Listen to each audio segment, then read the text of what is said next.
Hi there, Popcorn Junkies update. It was the San Diego Comic Con this weekend, and in the absence of Maddie, it would be nice if Maddie was here to do it with me, but I thought we'd just do a little bit of a reaction to Marvel's Phase 4 announcement. This is their, raft of new movies, new projects, all that sort of stuff. And, I think after Avengers Endgame has become the highest grossing film of all time, overtaking Avatar, after 9 years at the top, I thought it would be interesting to just give some feedback to some of the sort of geeky, superhero, Marvel-y sort of people who follow us on YouTube. The biggest announcement and the most imminent film that they announced was Black Widow, starring Scarlett Johansson, but also starring, which I thought was intriguing, Florence Pugh, who we've become an enormous fan of in this household.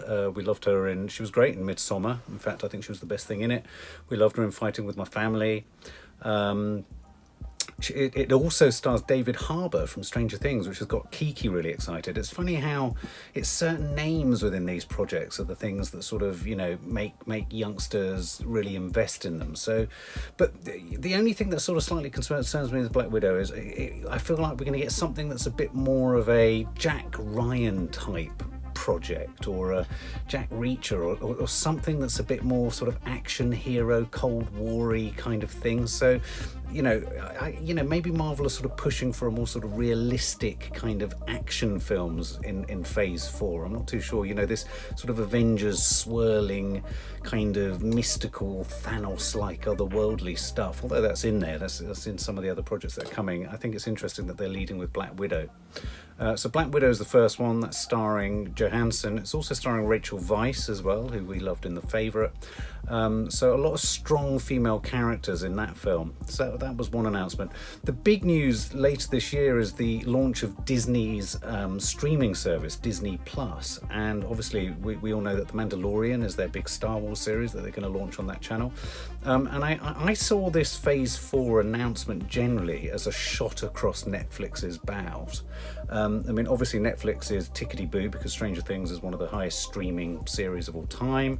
There's a season 4 in the works, or partly shot, or even possibly fully shot. Part of me wonders whether they've got season 4 of Stranger Things ready to go up against Disney Plus later this year. Quite a few series announced from the Marvel label feeding into the Disney Plus thing. And what's kind of surprising about these projects is all of them featuring the original stars from the movies. So we've got The Falcon and the Winter Soldier, starring Anthony Mackie and Sebastian Stan, and they're both coming in. Again, they're not two characters that overly excite me. It's a sort of Captain America spin-off. They're quite sort of, for me, they're not particularly layered characters, so I'm hoping, that series will have to do quite a lot of groundwork for me to get invested and for me to want to sit down and watch it. Falcon and the Winter Soldier, not entirely sure. It's probably my least favourite of the announcements that they've had. The most star-studded of their announcements is probably The Eternals, which of course has got it's got a couple of my favourites in there actually. Angelina Jolie. I just think it's wonderful that she's stepped towards the Marvel universe. There is this sort of sense and fear sometimes with Angelina that maybe she's a bit too, precious for mainstream populist. I know she does mainstream films, but you sort of feel that there's a sort of untouchability about her. So I'm kind of pleased she stepped over. Brian Tyree Henry, obviously, he's a huge favourite of ours in our household, from Atlanta and various other films that we've seen him in. But this also has Salma Hayek in it. I'm not particularly fussed about her, but it also has Richard Madden. Now, I'm not a big Richard Madden fan, so when I start to look at the other stars around Angelina and around Brian Tyree, I'm starting to feel, well, I hope I'm concentrating on them rather than the others. So The Eternals doesn't overly excite me, if I'm honest. And I think in a weird way, something that's curiously absent from this Phase 4 announcement is Guardians of the Galaxy 3, because James Gunn is busy making Suicide Squad. I'm sort of struggling to find where the kitsch kind of humour is, other than with the forthcoming Thor film. Shang-Chi and the Legend of the Ten Rings is one of the other films that they've announced. This is another movie which is looking to do for Asian audiences, in a sense, what Black Panther did for the African-American audience. Awkwafina's in it. We're big fans of Awkwafina, though, she was in that film Crazy Rich Asians that we really didn't like, but she's also in The Farewell that's coming up that we're quite excited about. The lead actor in Shang-Chi has been cast, Simu Liu, who's a Canadian-Chinese actor. I think the only thing about that excites me is Awkwafina. Again, I'm not a follower of the original comics. If any of you guys are, and you know that that's going to be good, what are we looking at there? Are we looking at a sort of martial arts thing? What is it? And so they announced WandaVision. Now, one of my favourite actresses of all time is Elizabeth Olsen. I think she's wonderful. And also Paul Bettany was a great addition, I thought, to the Avengers films, where he played Vision. So we've got Scarlet Witch and Vision in a project called WandaVision. And again, it's another one of those series that's going to be streamed on Disney Plus. It stars two of the key Avengers. So you're feeling like a lot of the sort of subsidiary Avengers are heading off to Disney Plus to pursue their own sort of longer format projects.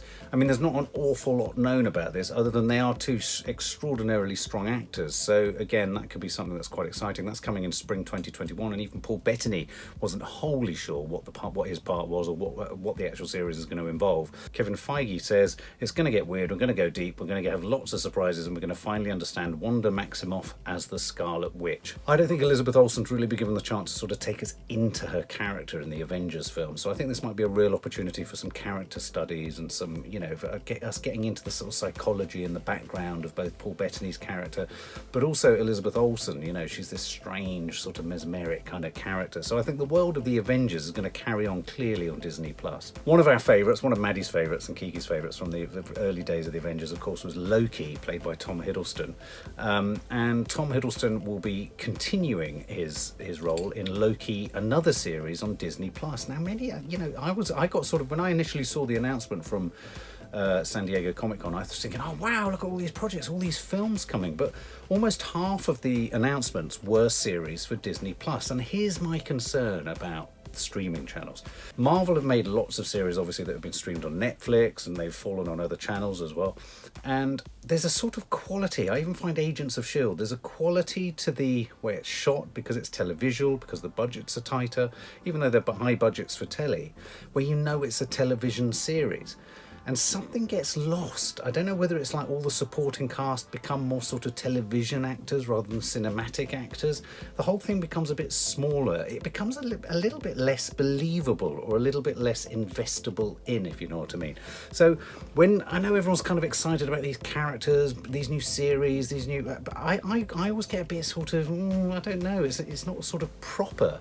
I mean, I want to be proven wrong, and I'm kind of excited about The Mandalorian. It'd be really nice if they took a really sort of, I don't know, gritty characterization approach to these series, rather than them having that sort of surface veneer of referencing out to the movies but not really referencing out to the movies, and it all being a bit similar and samey, and a bit, the special effects are a bit pants compared to the movies.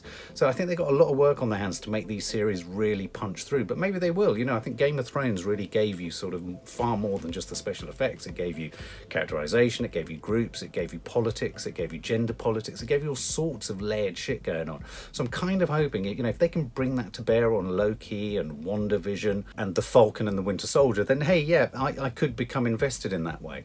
So the only other bit of information about the Loki series, that the veteran writer for Rick and Morty, Michael Waldron, is part of the writing team for that. So that could have, it could be quite a witty, kind of humorous number, that one. Now, one of the movies I'm most excited about, actually, that was announced here was Doctor Strange and the Multiverse of Madness. Now, the word multiverse for me gets me excited because it makes me think of Spider-Man Into the Spider-Verse. It makes me think of the sort of multiverse issues that were coming up in Spider-Man Far From Home. So I think there's an opportunity for that to get really layered. Now, they were talking about this being the new Doctor Strange film that's going to sort of enter the horror genre. And then they started to say, but it's still going to have a 12 certificate or a 15 certificate at most. And then you think, oh no, it'd be really nice to see Marvel actually go deep into something really dark, really adult, really twisted. And I was hoping that this one might be that one. They were going to have a surprise like that. But this is again, this features Elizabeth Olsen in there, Benedict Cumberbatch. Scott Derrickson is the director. He directed the original Doctor Strange, which I thought was a bit of a sleeper hit. Me and Maddie went in expecting it to be shit, and we actually really liked it. Now, one series that is landing on Disney Plus that I'm really intrigued by, and it's about the only one that's landing on the streaming service later this year, or later next year actually, it's landing in summer 2021, is a series called What If? What If marks, I'm just going to read what they say. The basic concept of What If is that it's a series that follows on from the comic book one-shot ideas that explore odd questions like, what if Agent Carter became Captain America? What if Loki found Thor's hammer? And the list is endless. It's like what ifs within the Marvel universe. And the cast list that they've got attached to various ones of these is remarkable. You know, you've got my man crush, Josh Brolin, there's Jeremy Renner, Chris Hemsworth, Mark Ruffalo, Tom Hiddleston, all of the usual suspects, but Michael Douglas, Sean Gunn, Natalie Portman, Stanley Tucci, Taika Waititi within it himself. All these names, Jeff Goldblum. So the idea will be that around this will be Jeffrey Wright from Westworld, will be this sort of slightly omnipotent sort of almost author, a bit like the Twilight Zone, steering us into these stories. I remember these comics when I was a kid. You know, they'd have like sort of this guy on the front of the comic, and there'd be a sort of one-off story that was outside of the kind of ongoing narrative of other comic books. So I think that could be quite rich. I think that could become today's generation's version of the Twilight Zone, which I think would be really good, or Tales of the Unexpected. Another series landing on the Disney streaming now. I am an enormous Jeremy Renner fan. But this is where I began to run out of steam with the Phase 4 announcements. Hawkeye Disney Plus streaming series. You know, it's like the girls said, you know, they're big fans of Jeremy Renner. I'm big fans of Jeremy Renner, but does he have enough to carry a series? Is there enough, not to him, the actor, but is there enough to his character's narrative arc, his family? And so I'm beginning to worry that they're parking all of these characters in series on Disney Plus as an attack on Netflix to make Disney Plus succeed. But I'm worried that they're going for volume rather than sort of quality, and so that's my biggest concern. Now, without doubt, the biggest news at Comic-Con and the biggest news around Phase 4 was the announcement of Thor: Love and Thunder, which will be coming out, I think, around November 2021. Now, within the comic book narrative arc, Thor, I think, I don't know the exact details, but he finds himself unworthy, and he's sort of castigated or becomes this character that kind of rides around on a sort of crazy old goat. And the mantle of authority, if you like, goes to the character that's going to be played by Natalie Portman. Natalie Portman's character, Jane Foster, finds herself worthy, and so she becomes the mighty Thor. So, you know, in comics, in the comic book series over the last few years, you know, several years, Thor has been a woman, and so of course there's this shift, and they've announced that Natalie Portman is to play the mighty Thor. So that doesn't necessarily mean Chris Hemsworth is not in it, but it just means that sort of authoritative figure, the official Thor, the one who can control the hammer, is going to be Natalie Portman.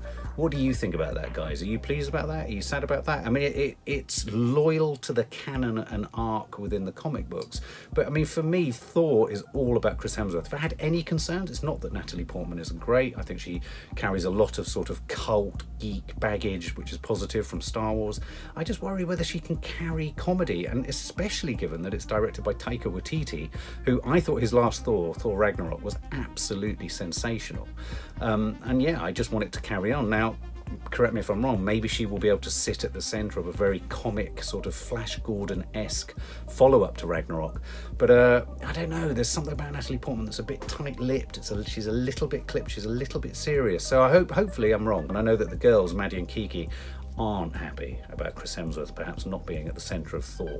Now, Kevin Feige then pointed towards Phase 5, and that's where he parked Black Panther, the follow-up, Guardians of the Galaxy, the follow-up, Captain Marvel, the follow-up. Does anyone really want a Captain Marvel, the follow-up? I don't. And of course, he paid reference to the fact that Disney now own the X-Men, and there's going to be a reimagination of the Fantastic Four. But the other big news on this at San Diego Comic-Con was, of course, the announcement that Blade, played by Mahershala Ali, was going to be part of the Marvel MCU. Now, I literally don't know how that works.